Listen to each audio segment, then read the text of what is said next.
So I'd like to welcome you to this session, From Commitments to Impact, Strengthening Leadership to Advance Elimination of Forced Labor.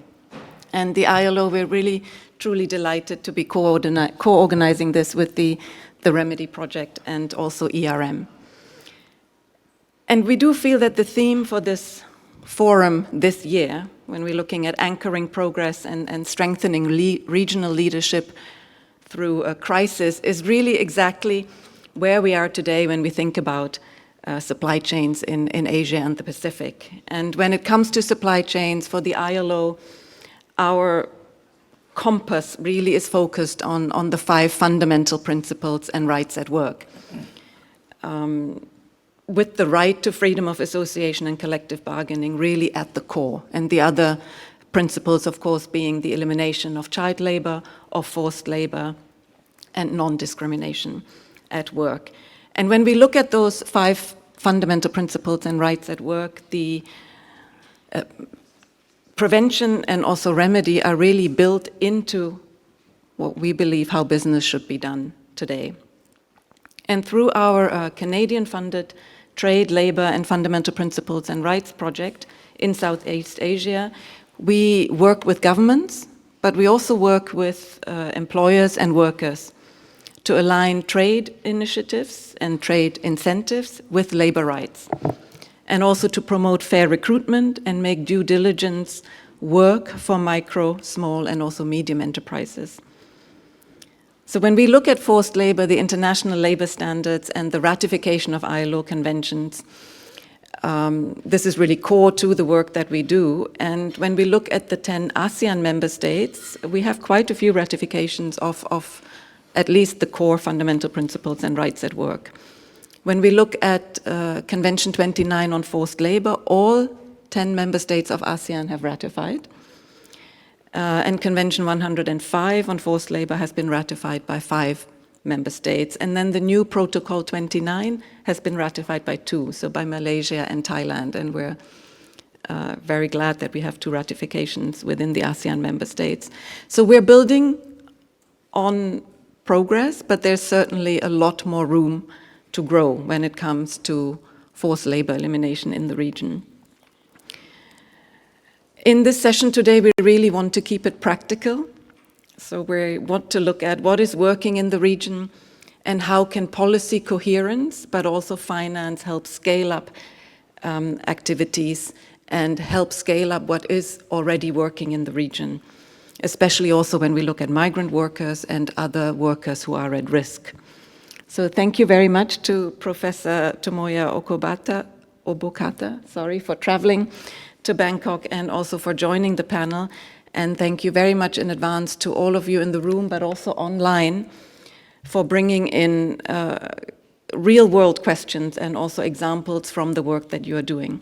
And with that, I'll hand straight to our moderator, Kun Pum. Thank you. From ERM. Thank you very much, Kun Parati. Thank you for the welcoming remarks, and thanks all participants here in this room and also online. Good morning, everyone. I'm Pum Siraprapasiri from ERM Bangkok office. I'm honored to be the moderator today for this important session. From commitment to impact, strengthening leadership to advance elimination of forced labor. The theme for the overall forum today, or this week actually, anchoring progress and strengthening regional leadership on human rights through crisis, is particularly relevant given the complexity, the challenge that we are seeing throughout the world, but particularly in the Asia-Pacific region and in the supply chains of businesses in all sectors. Trade dynamics, climate change impacts, geopolitical tensions, outright violence, they're all creating an environment where vulnerabilities of migrant workers, women, children, and other at-risk groups are heightened, exposing significant gaps in terms of policy, accountability, and enforcement. Our goal today is to address some of these challenges, bringing together 3 voices, 3 distinct voices, but complementary perspective, exploring to how we can move from just reacting to this threat or risk to becoming more proactive, moving towards more preventative strategies. So our 3 esteemed panelists will include The first, UN Special Rapporteur on Forced Labor and Modern Slavery, Professor Tomoya Obokata. He's a Japanese scholar of international law and human rights, specializing in transnational organized crime, human trafficking, and modern slavery. He serves as the professor of international human rights law at York Law School. And in 2020, he was appointed as a special rapporteur on contemporary forms of slavery. He has extensive experience working on the issues of transnational crime, human trafficking, and modern slavery with stakeholders, including the UK Parliamentary Joint Committee on Human Rights, the UN Office of Drugs and Crime, and the International Organization of Migration. Next, Archana Kotesha is a UK qualified barrister, CEDR accredited mediator, and a leading voice in business and human rights, specializing in forced labor, human trafficking, and responsible business conduct. She has over 15 years of experience advising UN agencies, governments, businesses, and civil societies across Asia. She develops solutions that are based on the rights holder perspective, ensuring human rights are upheld in business operations. As founder and CEO of the Remedy Project and REACT Asia, Archana leads initiatives in human rights due diligence, grievance mechanisms, and remedy frameworks, setting standards for responsible business. She also contributes to global initiatives through advisory roles with Responsible Business Alliance, the Forest Stewardship Council, and the UNOCHR. And we have an online participant, Sophia Nasalia, my colleague in the ERM Singapore's office. She's a human rights consultant with over 12 years of experience working in business and human rights in consultancies and civil society organizations. She has worked closely with companies in all sectors in building responsible recruitment programs, forced labor investigations, and grievance mechanism implementation. So thank you all three panelists for joining us here and online. We'll start with 2 rounds of questions, a total of 40 minutes. And towards the end of the session, Archana from the Remedy Project will kindly provide a summary of the session and the way forward. And of course, we have a Q&A towards the end. Now let's begin with the first round of questions. Let me first turn to Professor Obokata. Focusing on the regional perspective and trends in Asia Pacific, how can regional perspective, trends, and good practices in the Asia Pacific region inform supply chain actions to prevent and eliminate forced labor, particularly in the post-conflict and crisis-affected area? I believe you have a presentation to share as well. Thank you. Thank you, Professor. Well, first of all, I'd like to begin by thanking ILO colleagues and other sponsors and organizers for inviting me this morning. It's a pleasure to be here for the third year in a row. I think I always have a nice time meeting with a range of stakeholders. But what I thought I would do this morning is to give you an overview of regional trend in Asia Pacific and what's being done so far to address forced and child labor in supply chains in this country. So that is meant to be a overview, and we can have a discussion as to whether these are effective or not. I think there's lots of questions about that. So we'll start with that. Right, okay, well, just a quick recap on UNGPs. What we already know what UNGPs are. It calls for human rights due diligence, that is to identify, prevent, mitigate, and account for the negative human rights impacts arising from business operations and value chains. Here, we are talking about the risks of child and forced labor. And Asia Pacific is a more severe region in terms of forced and child labor. That's according to ILO and UNICEF, exploited in various sectors such as agriculture, construction, garment, and so on. And these UNGP are closely interlinked to other important standards like the ILO Declaration on Fundamental Principles and Rights at Work, as well as conventions on forced labor and the worst forms of child labor, among others. So that's all interlinked. And then in terms of conflict in high-risk areas, we have a heightened human rights due diligence. That is to identify, assess, and mitigate the risks not only of potential actual human rights violations, but also on conflict situations. So companies must, or states even, must gain better understanding of the causes and consequences of conflicts, including actors involved in these conflicts, whether they are state actors, non-state actors, and how they intermingle in a conflict situation, and how the businesses may be related to the conflict one way or another. So as part of that, the companies are encouraged to meaningfully engage with all relevant stakeholders. First and foremost, meaningful engagement is absolutely crucial in any situation. And then we will try to engage and try to solve the situation by also calls for a so-called responsible exit in order to protect your employee and others. You may decide to exit the situation, but that should be at the last resort. So human rights due diligence, they are the smart mix of measures, including non-legally binding instruments which are being adopted, particularly in Asia, in countries including Indonesia, Japan, Nepal, Pakistan, Thailand, and Vietnam. These are so-called national action plans or guidelines with really no legal effects. So that basically means they cannot be enforced before national courts and tribunals. But many countries have decided to take this approach as an initial first step to encourage businesses to do more on a voluntary basis. So that's the reasoning behind. But as you might be aware, there is a global trend for mandatory human rights due diligence, which is particularly prominent in Europe, and many of you might have heard most recent instrument, EU Corporate Sustainability Due Diligence Directive, which actually is quite important in these regions because an increasing number of businesses are already affected. If you want to import, goods to the Europe, and then you have to abide by these regulations. So it is of critical importance that the businesses are aware. But it is now undergoing a so-called omnibus package going under reform, which is watering down some of the obligations. And I'll be in Brussels actually after this week, talking to EU officials and trying to stop it.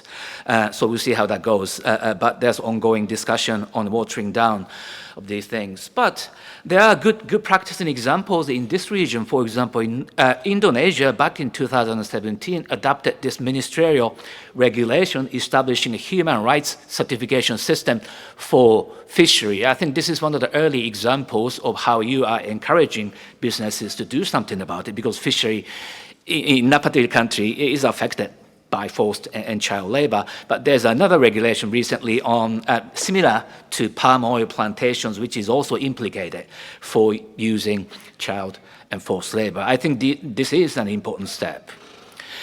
And Republic of Korea, South Korea, currently a bill is under consideration under the National Congress or National Assembly,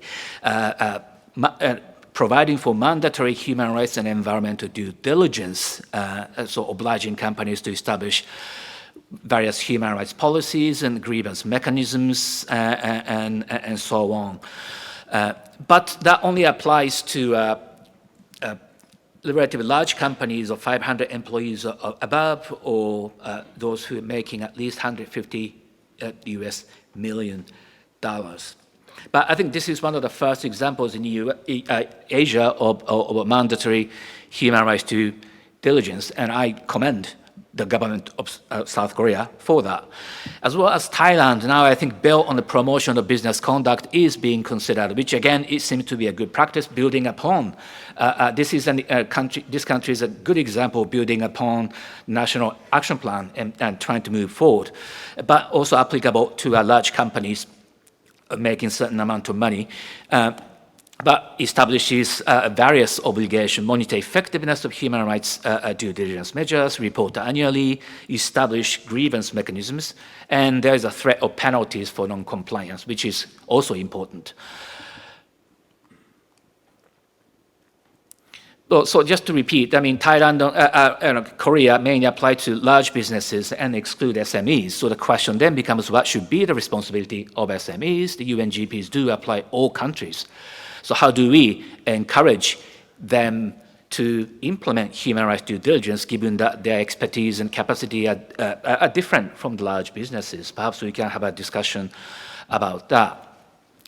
In terms of a heightened human rights due diligence, Japan's guideline actually has an extensive section on this. I do commend not because it's my government, but I think it is quite important that the Japan's guideline contains a particular section on heightened human rights due diligence in times of conflict, and I think that is a good example. And as well as national action plans on Nepal and Thailand also makes brief reference to what happens in conflict situations, and that may be relevant in neighboring countries such as Myanmar.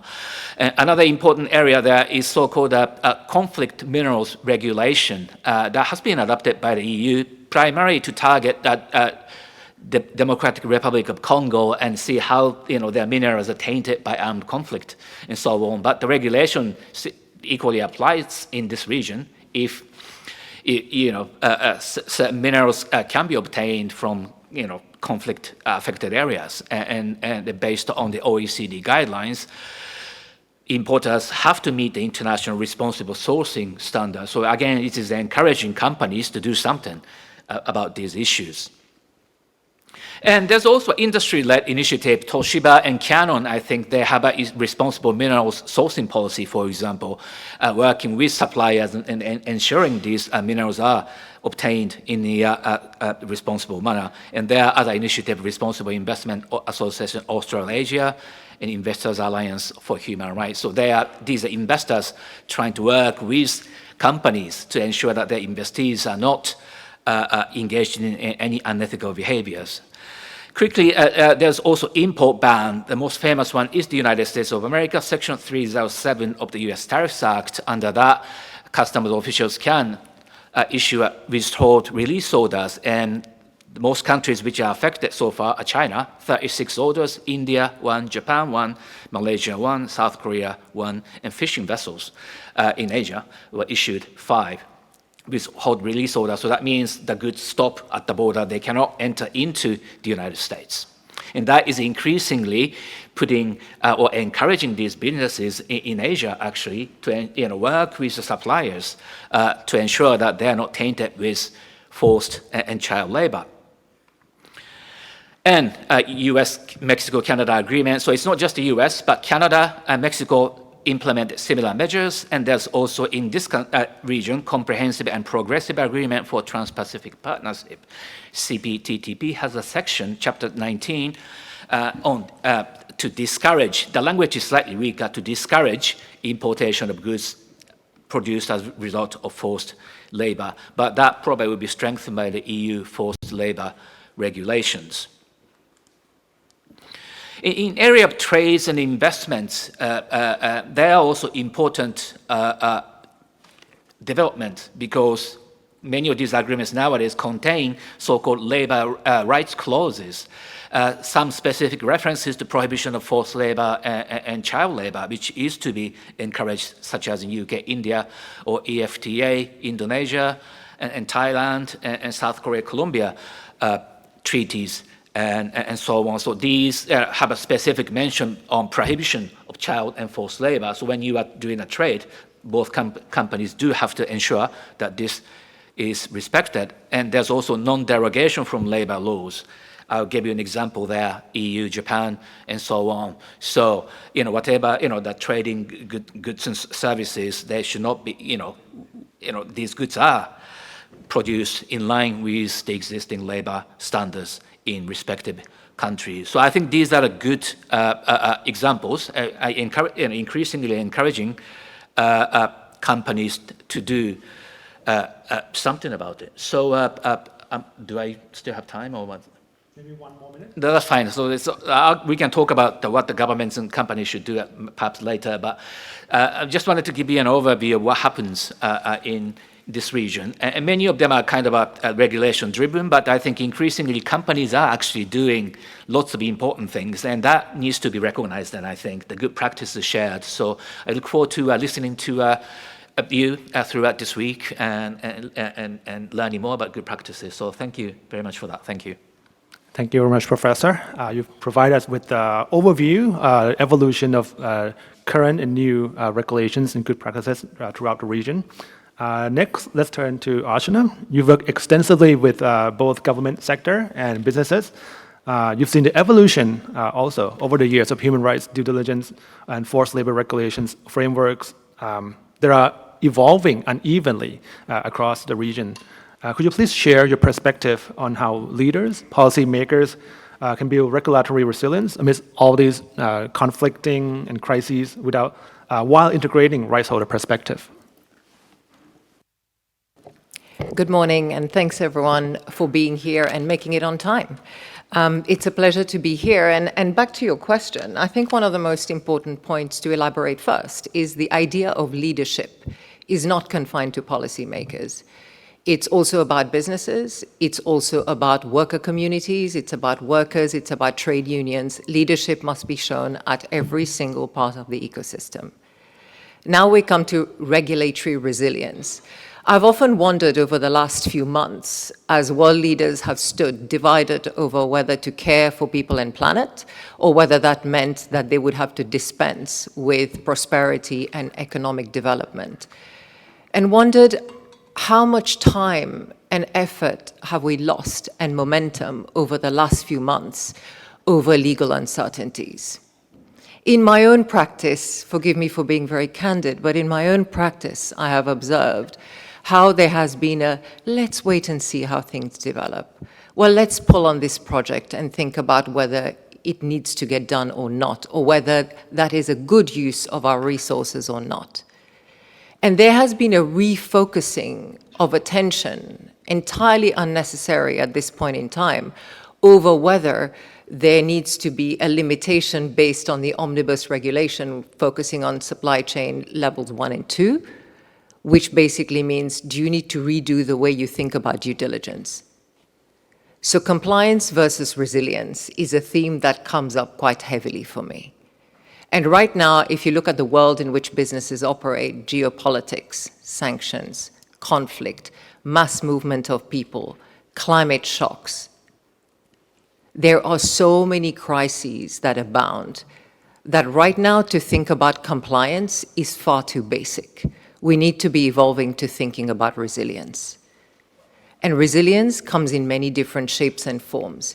Resilience is not about reacting when things happen. Resilience is to start to shift from reactive position to a preventive position. How do we learn? How do we make sure that we are putting in place standards and measures that will ensure that we can navigate these crises as we come?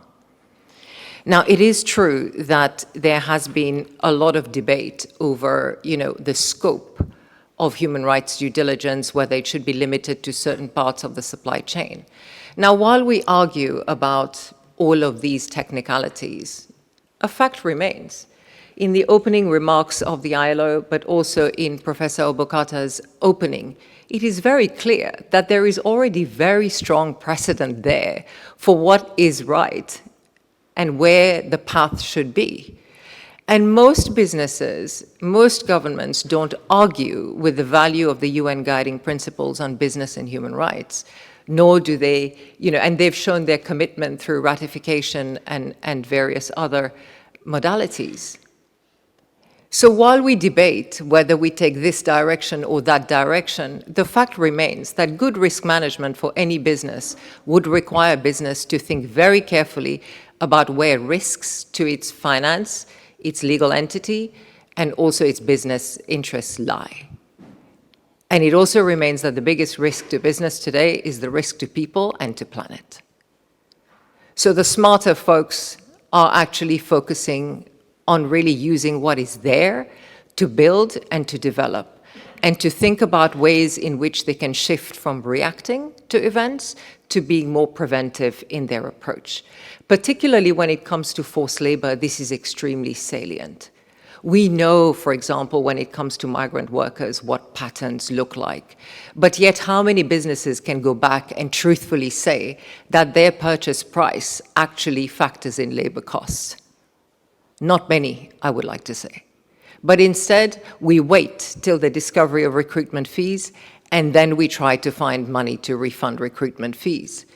And let's not forget that today the refunding of recruitment fees has become the face of remedy for forced labor. Now, while it is a very important component of it, it certainly does not represent the totality of forced labor from a worker's perspective. So there are very big lessons to be learned here. We have the tools we need to work with. We know what we need to do. And we need to focus on working on that and getting better at identifying where are the risks, what do they look like. They might not be in your tier 1 and in your tier 2. And where should you prioritize your resources and respond accordingly? When you're providing remedy, remedy should also fundamentally be about prevention. It's not just about addressing a harm done, it's also ensuring that the harm does not repeat itself. So if I have one plea to make today is let us not be distracted by legal uncertainties. They're taking us away from what is much needed, which is a focus and keeping the momentum going. The second point I'd like to make is it is true that the absence of policy coherence at international level does cause fragmentation. And I see every day how much the gap between international standards and local standards allows for a lot of exploitation to take place and for a lot of justification to be provided for exploitative activities. So yes, there is a degree of harmonization that does need to take place. And, understanding perspectives from the ground is something that is very critical. A lot of risk identification processes, particularly in identifying forced labor, remain very top-down. And there needs to be a better triangulation and understanding of risk, which would mean looking at perspectives from the bottom up as well. And that's where I come to an ecosystem, an ecosystem of enabling voices from the ground from being heard. And I think that will also provide a welcome distraction, which is, a focus on risk to business interests. It might surprise you, but in a lot of the engagement I do have with businesses, one thing that comes across very strongly is that when they're looking at risk management, they're looking at protecting business interests, even in the context of human rights due diligence. It's about risk to people. And when you include perspectives from the ground, there is a better opportunity to bring a bit more balance in this view of risk to business versus risk to people. What is not good for people is not good for business. And there is much balance needed there. In terms of prevention strategies, crisis amplifies risks. And disruptions from crises also increase worker precarity. Including issues like forced labor and various others. Embedding prevention in the way that Professor Obokata highlighted in all of the frameworks, in trade agreements, in national action plans is a critical part. But also when you look at businesses, one of the things that really must be focused on is the building of trust and sort of continuous engagement with suppliers, helping suppliers, including SMEs, develop their capacity to provide remediation, to do their own risk identification, and to essentially co-own this process. This happens through, support that is provided in kind, but also a rebalancing of equity across the value chain, including purchasing practices and purchase price as well. Strategies need to be intersectional, gender responsive, and migrant inclusive. As a woman, it pains me immensely to see that even today, women are unseen and unheard in many human rights due diligence activities that are taking place. And it is really critical that we are better able to understand and anticipate these vulnerabilities in order to respond to these issues. Women, we know, face compounded risks around harassment, wage inequality, discrimination. We know migrant workers, for example, face recruitment issues, lack of protection, etc. Including these perspectives would help us to look at where interventions need to be placed and be a lot smarter at doing this. Rights holder informed indicators are really important because they can also help shift the focus from reacting and being excessively compliant to really thinking about more nuanced approaches that are bordering on resilience. And worker voice should be a very close informant to wage policies, to recruitment policies, and workers really need to be co-creating. You can't be looking at prevention or talking about resilience without the inclusion of worker voice. And let me be clear, what I mean by worker voice is not doing the odd survey. It really means engaging with workers, speaking to people, meaningful engagement. You know, it's amazing how it's people get so fixated by deployment and achieving scale and capturing data. Data is useless unless it's actionable and unless it truly speaks to what people's lived realities are. And sometimes what people want, surprisingly, is human interaction. People want to be asked, when workers have a problem, who do they go to? They go to their peers. They want to speak to someone. So the value of human interaction must never be replaced by the deployment of tools. Tools have their own purposes, but they're just a means. And therefore, good old-fashioned stakeholder engagement will also help to promote more meaningful outcomes. And I think enabling leadership of workers is absolutely critical. So if I go back to where I started, leaders come in all shapes and forms. Today, more than ever, we need leaders to be represented from different parts of the ecosystem that we live in. In order to move forward, we really need to be moving beyond looking at whether we are complying, because actually basic compliance does not relate to good outcomes for those affected by business activity. Basic compliance is just what it is. It's a protective shield. It doesn't get much for people who need it the most.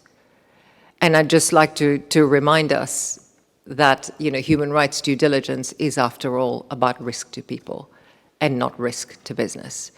So it is important that while thinking about prevention, while thinking about inclusion of rights holders, and while prioritizing resilience over compliance, that should always be at the heart of all of our work. Thank you. Thank you so much, Ashna, for your candid take and very insightful comments. Next, we move on to our online panelists. Sophia, can you hear us well? Yes. So in your experience, both before and at ERM, you've worked with businesses in multiple sectors, helping them find practical ways to manage and eliminate human rights risks. But financial mechanism has a special role, right, in all of this. Can you share your take on how financial mechanisms can play a role in combating forced labor and labor rights violation faced by all workers, but maybe with a particular focus on migrant workers? Sophia? Thanks very much, Poom, and I hope the audience can hear me well from here. Thanks again to the panel organizers for this opportunity. It's a real honor to be part of this panel with such esteemed experts here with me. So yeah, changing tack a little bit to focus more on financial mechanisms and how this can sort of accelerate prevention efforts. As we know, the financial industry does play a pivotal role when it comes to tackling forced labor. Its connection with virtually, every type of industry and ability to disrupt access to finance really points to that ability to influence business conduct. So while there is, in comparison perhaps to other regions, a lack of mandatory due diligence legislation in this region, in the ASEAN region, other mechanisms are in place to hold companies accountable. So one principal mechanism is that of transaction level screening in investment and lending, where actual and potential human rights impacts, including forced labor, amongst other issues, are identified and assessed in a pre-financing ENS risk assessment. So it's standards such as, the Equator Principles, IFC performance standards that underpin the Equator Principles, the UN Global Compact 10 principles. These are all benchmarks now that are widely used by the financial institutions. Private equity companies are increasingly incorporating the UNGC 10 principles into their investment strategies and ESG standards, even if they may not be direct signatories to the 10 principles.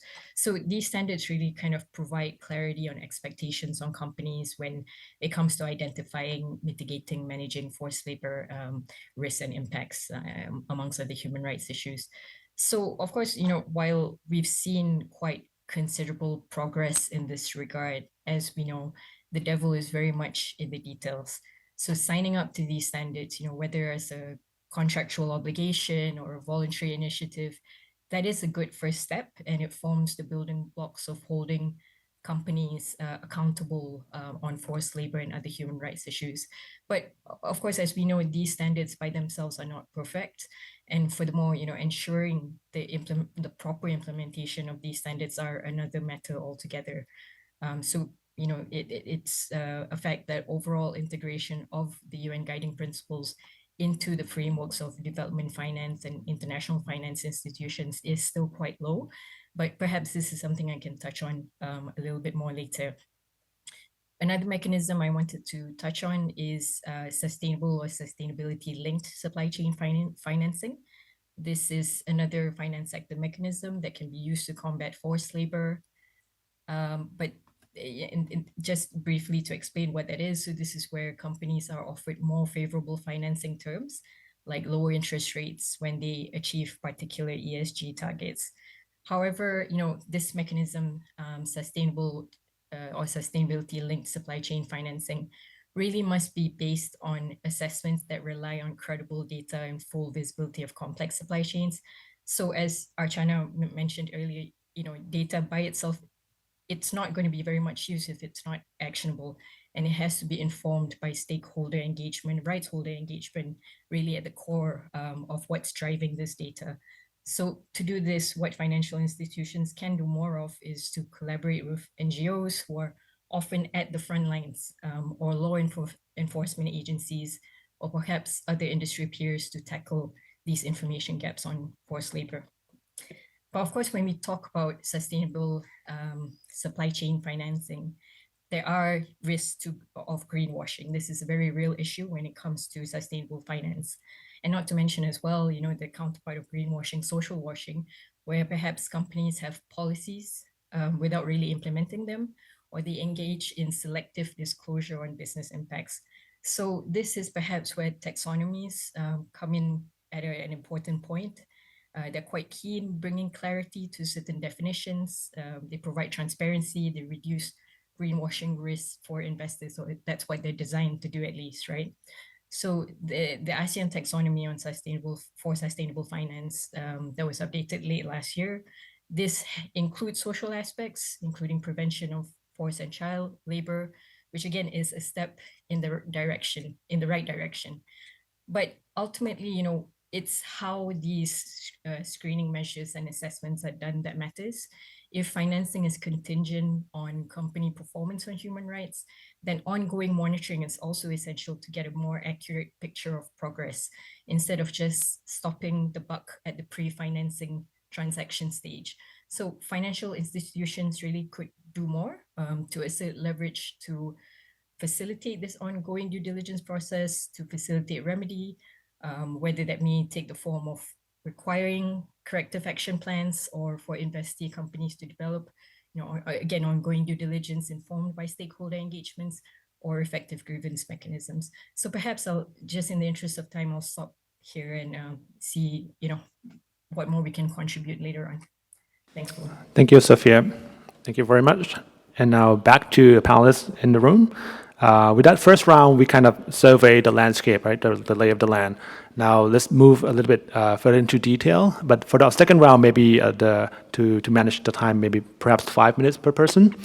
Let me turn back to Archana. On following up on your previous round of response, what are the critical questions or principles that leaders, you mentioned both the political leaders, the government sector, and also business leaders, civil society leaders, what should they ask about forced labor when they're faced with regulatory requirements that are inconsistent across the borders? Thank you, Poom. My mother always said, be very suspicious of the person who answers a question with another question. But that's what I'll do today, because that's the question. It is, really about what does leadership look like? I read somewhere that good leaders are the ones who ask the right questions, and who are brave enough to accept that they may not have the answers to those questions. And that's where we stand today. So I sat down and thought deeply about how could I respond to this as best as I can. So if you'll forgive me, I'd like to share with you 6 questions that I set out. The first one is about intentionality and values. So here we go.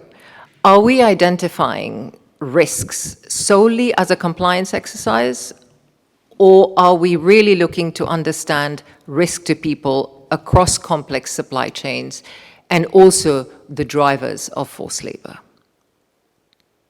My second question, are we factoring in root causes as we do risk mitigation? And this is because if root causes, there is no alignment or understanding of root causes, this would often lead to unsatisfactory remediation and a very strong risk of recurrence. So how much of the action we are taking is aligned to looking at root causes? My third point, are rights holders actively informing how risks are identified and addressed? Or are their perspectives absent from leadership decisions?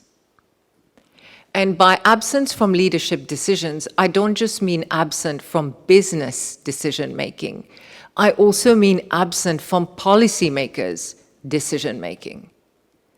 If you look around you, you look at the countries that host migrant workers, you look at some of the recruitment systems through which workers are hired, they're setting them up for a journey of exploitation. In their own country of origins, the very lax regulatory regimes around recruitment agencies and the way they operate, and how that then travels on with workers to their country of destination. Those workers are not informing policy because the outcomes of those workers are very predictable. We know enough by now to know what happens, but yet they're not informing decision-making. True leadership is about really looking into that and how, why, where, what can be done in order to transform that. The fourth question I have is, in light of misaligned policy frameworks, are we setting robust standards or are we shifting risks to less regulated markets? I think the sanctions recently and a lot of other supply chain disruptions have really led to many businesses looking for new countries to operate in. And some of that does factor in the local legal framework and the ease of doing business, so to speak. Now, it is incumbent on leaders of those businesses looking at redeploying their supply chain to really think about the location, the complexities of that context, and how adaptability would need to look like. And the policymakers in those countries need to really ensure that as new business arrives with new opportunities for GDP, that people are not left behind. My next question is, in times of crises, are our systems protecting business interests first and often at the expense of rights holders? One just has to recall the cancelling of orders with sanctions being announced on countries like Bangladesh and the impact of that on workers. Business can often seek basic compliance as the shield. However, at its most basic, compliance does not always translate into good outcomes for workers. We really need to be moving from a position of fighting the survival realities through to thinking about decent work, living wage, and there's been a lot of positive work done on that front. But it's still not something that one really sees across the board. It's happening in patches, and that needs to be a lot more consistent. And finally, and this is something that I really feel very strongly about, is are we measuring impact from the lived worker outcomes and not just from adopting policies or a paper-based compliance exercise? And by worker outcomes here, I mean reduced debt, living wage, and safer living and working conditions. So again, it's about the KPIs that are worker outcome looking as well, I'm not for a moment suggesting that business should drop business-related, business performance-related KPIs, but I also think that is important. And from a government perspective, when you look at how well you're performing or how well you're doing, that should also factor in. It's not just about GDP, it's not just about bottom line, how many remittances are received, but also how well are your people doing? And these are but, an example of some questions that I have found have come up time and time again over the last year for me in my practice in working with businesses, but also in observing some of the changes globally. And just before I pass it on to Poom, is to just say this. There is a huge opportunity for leadership in the region. I would really strongly urge governments in this region not to wait for what transpires at European level or US to determine what is the right thing to do. We already know what is the right path. We already know what good risk management looks like, and we already know what we need to protect our people and planet. So let's just focus on doing that. Thank you. Thank you so much, Ashna. And thank you for your 6 poignant questions. I've noted them down. Going back to Professor, could you please reflect on successful interventions and promising practices? You've touched on it a little bit earlier, but what models of collaboration, social dialogue, engagement with workers, what have proven effective and what are the promising way forward? Sure. Well, thank you very much. My role as a special rapporteur on contemporary forms of slavery, I had the chance to meet with a wide variety of stakeholders and also conducting an official investigation in various countries. And I just came, in all of this, that simple answer is a multi-stakeholder approach. The bottom up, it was very much stated by Ashana and others, that is most effective. And that is to say, okay, primary governments have to do a lot more under international labor and human rights law, that's given. But that works best when the government is willing to reach out to businesses, workers' organizations, workers themselves, civil society, and all other stakeholders. When they work together, this is where things actually start happening in a positive way. So I just came back from Brazil a couple of weeks ago, and what I saw there was this, actually this also my colleagues, ILO, has supported this voluntary code of conduct called the National Coffee Pact, because that country produces lots of coffee. And with the involvement of ILO, the government, well-established CSOs and the industry, they have this voluntary code of conduct with a view to promoting decent work in a sector. And from people I've spoken to, including workers, that seems to be working in the right direction. It's not perfect. There's still a lot to do, but I think that the collaborative approach is very much appreciated by all of those concerned. So everyone's voices are heard. I think that's a bottom-up approach is extremely important. And now they are also trying something different for the winery and also agriculture as a whole in that country. In Côte d'Ivoire, I also had a chance to visit where, as you might know, the cacao industry is quite huge. I think the world's 40% of chocolate will come from that particular country alone. And they have like a network of cooperatives working at providing support to small, cacao farmers, and also have a program for actually women, empowering women. The gender inequality was raised, and I think that's absolutely true. Women has to be empowered in that, so they're trying to train them to be an entrepreneur so they can, have their own business and things like that. Once again, in cooperation with companies, and also they also established with cacao industry child labor monitoring and remediation system. Again, data collection is essential in developing and implementing more effective policies by listening to potential and actual victims and survivors is quite important. And in other countries, that the business is actually doing a lot more.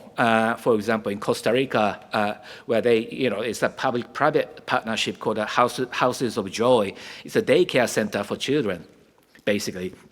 So they are building that so that children can learn instead of work, and work in a field, and that is sponsored by governments and private companies. That is also in coffee sector, and that is they started opening up all these little houses of joys and all over the country with a view to preventing child labor. So I think so. It's quite clear to me is that this multi-stakeholder approach, everyone taking playing an equal part, not just businesses, government, but the workers have a say in it, the workers' organizations have a say in it, and also civil society and others. These are the examples where, just a few examples, but I think they're making much more progress than a top-down approach without having any level of communication and coordination. So I'll stop there, thank you. Thank you so much, Professor, for those at least positive examples of what can be done and what has been done. To manage time, we started a little bit late this morning, so perhaps we can go a tiny bit after the hour, but we try not to go over too much. Sophia, can you respond very briefly on the role of investor financial community in tackling forced labor? Very, very briefly, thank you. Sure, thanks, Poom. Yep, in terms of strengthening leadership on combating forced labor, of course, financial institutions could do a lot more.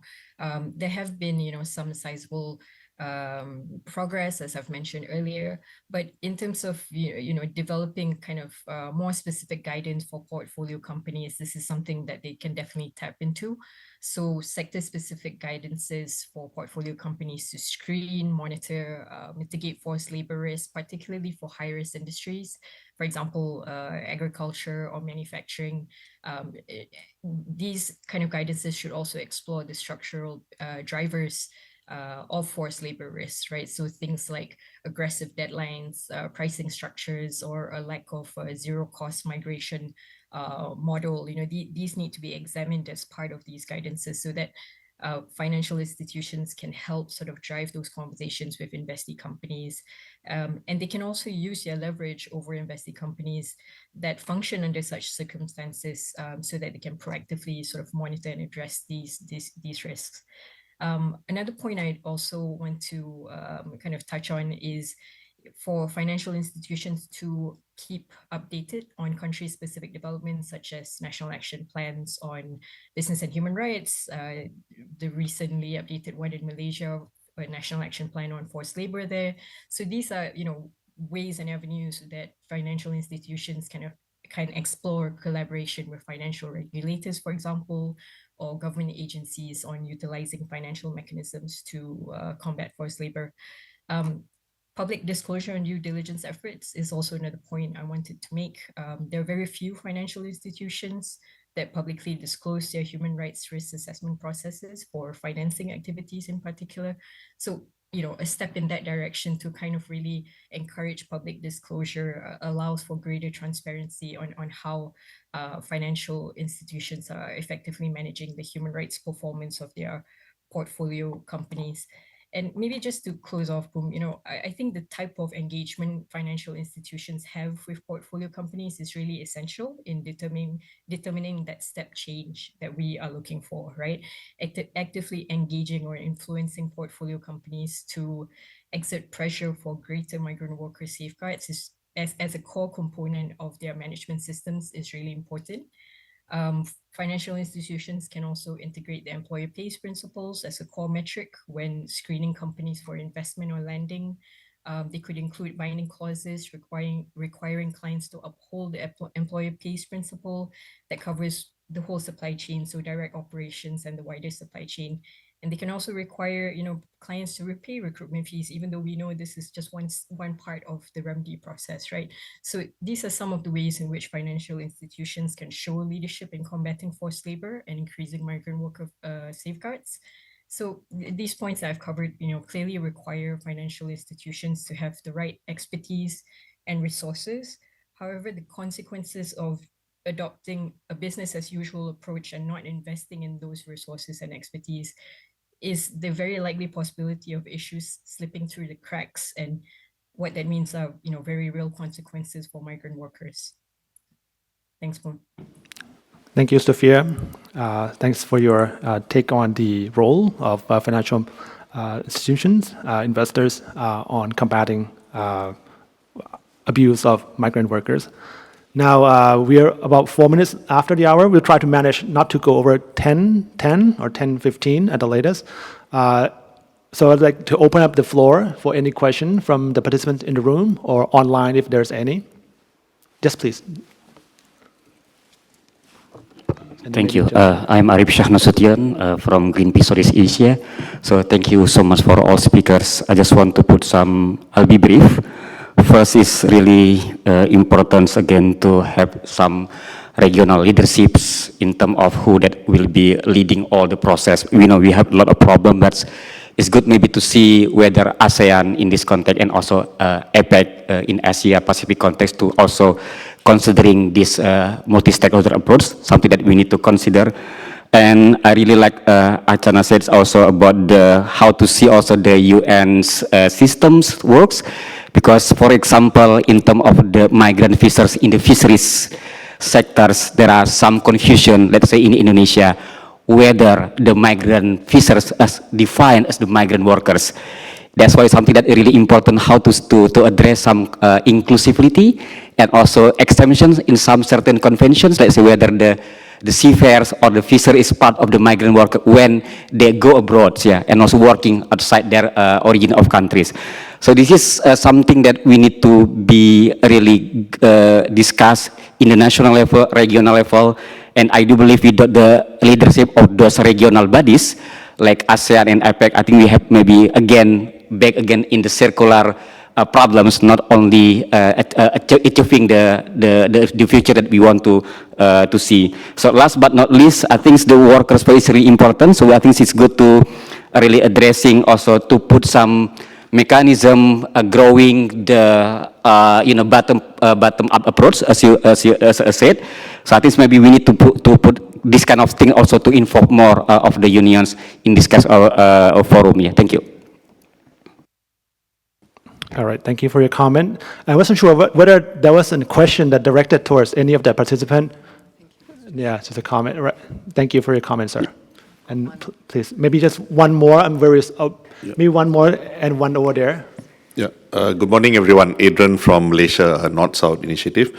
In my engagements with both government and some of the companies, I get a sense that why they are kind of afraid of involving the migrant or the workers, because they have seen with their own eyes some of the corruption or some of the crimes that have taken place to facilitate businesses, whether it's oiling agreements, getting quotas approved. In fact, agents have told us the reason why they don't challenge the corruption in governments is because then they won't get the quotas for labor in the next round.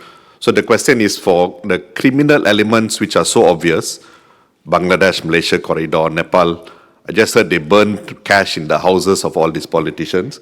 So in that sense, who will have the technical expertise to actually bring in the workers to talk about this topic? Thanks.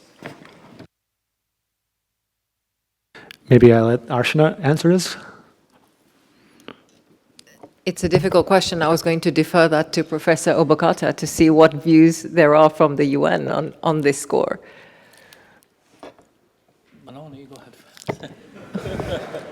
I knew the ladies first would come and haunt me at some point.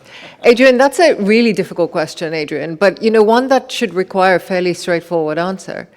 In the absence of local governments or the country of origin governments taking responsibility around these issues relating to migrant workers who are leaving their homes to go abroad, if there was a pushing back from destination countries in order to ensure that actually they want to see more solid standards in the country of origin, because frankly, the problems start in the country of origin and they continue to accumulate and to fester throughout the migration journey.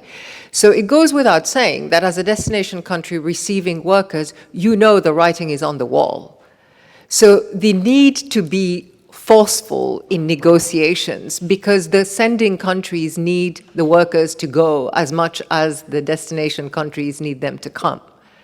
But it's that reciprocity and that engagement that we don't see, and perhaps because there are very strong elements of corruption at both ends. And so, I would be curious to hear in where you have a situation like this, where there is a lot of corruption at both ends, and where the private sector essentially is backed in a corner, what would that look like? Because actually the private sector could continue to put incentives in place in order to do ethical recruitment, but it's operating within an ecosystem where there are variables it cannot control.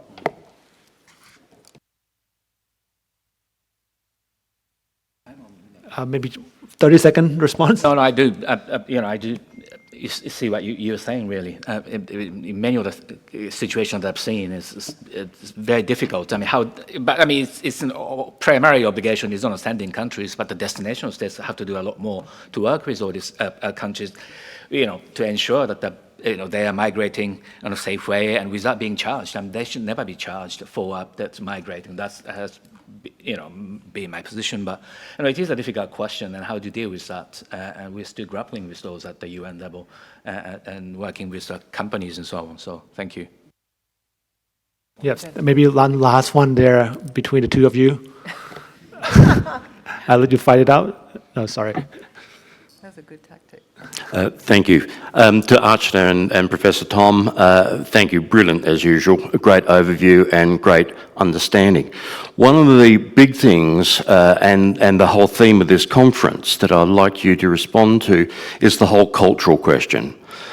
We've got standards, most of the standards are coming from the West, coming from Europe and coming from USA, and a lot of our good friends and associates, LPN and others around say, is this not another form of colonialism that's happening? So if we're looking at regional leadership and Asian leadership, ASEAN leadership, what are the cultural ones there? As Peter Drucker says, culture will eat these for breakfast. So what are the opportunities for distinctive leadership, Asian leadership, ASEAN leadership, when it comes to human rights in business? So I'll have a quick one. I don't know if you recall, but while I was speaking, I did say that please don't wait for Europe. They don't need to tell you what to do. And that's just a simple fact. Asia is a different part of the world. It's a different culture, it's a different context, and there are a lot of businesses born out of here, but there are also a lot of businesses that are part of an international supply chain. But who understands people in Asia better and the context in Asia better? Our own communities and our own leaders. And why do we get so drawn into these uncertainties over what's to be, what's what to be? Of course, there is the confine of international trade, the expectations of buyer markets. But why do we have to be driven entirely by that? Talking to people, understanding, something simple like I see every day with dispute resolution, right? So when there is a very different way of doing things in Asia, which is very different in a sense to the way things are resolved in the West. But yet there is this sort of, this kind of clash between what people want, expect, and the way they behave, the way they do things, and the way it is expected to. Even as you look at international codes of conduct of leading brands who are cascading it down to suppliers sitting in Southeast Asia, it's almost like it's speaking a different language altogether. I've had to explain things like, what does forced labor mean? What does this mean? What does that mean? Because even those are not familiar concepts. So what kind of compliance and what kind of behavioral change are we expecting to see? That's why the opportunity for regional leadership is huge. It must never be led or dictated by any part of the world other than the part of the world where it originates. Very quickly, as an international human rights lawyer, some of the norms I think are universal, like prohibition against slavery and forced labor, particularly children. It doesn't really matter where you come from, and we all kind of agree that these are wrong conducts that to be prohibited, but the way they should happen, perhaps could vary. And I think we need to take into account that there's regional variations. But as long as we have a common goal, I think we all have a common goal of eliminating child and forced labor. No one would dispute that, really. So how do we go about doing it? UNGP set smart mix of measures. So it's no one-size-fits-all approach. And I think, if we can find an answer in Asia, and I think that's, that's a good starting point, I think. But no, I think that's a very good question, I would say. Thank you. Thanks. Thank you so much. And unfortunately, we're out of time. I'm not sure if you have any online question. But thank you so much for joining us. And I'll give 1 more minute to Ashna to wrap up the session. Don't go anywhere yet, if you can't help it. Okay, so the wrap-up will be very brief. It's just to say that across, the panelists today, the view was very clear.